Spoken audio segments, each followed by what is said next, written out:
Crescita progressiva seppur rallentata della popolazione immigrata, forte aumento dei processi di inserimento, miglioramento delle statistiche penali, crescenti difficoltà nel superare le discriminazioni e nell'orientare le politiche di immigrazione e di integrazione.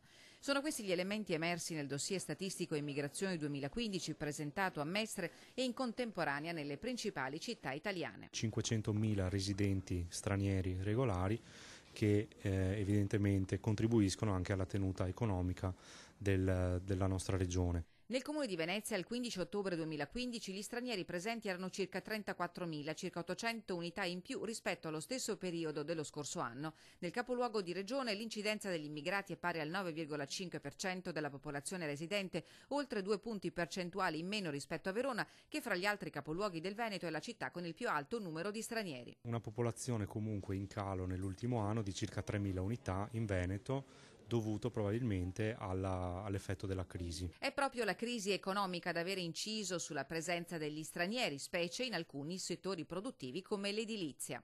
Gli stranieri hanno risentito in maniera maggiore rispetto al resto d'Italia della crisi. Infatti il tasso di occupazione degli stranieri è diminuito a livello nazionale dello 0,4% e a livello veneto addirittura del 9,6%.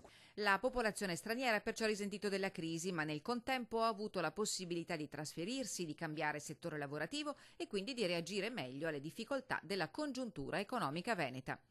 Obiettivo del rapporto sull'immigrazione 2015 è quello di affrontare in maniera scientifica e analitica un fenomeno che inevitabilmente va gestito con strumenti anche statistici per avviare politiche di integrazione efficaci.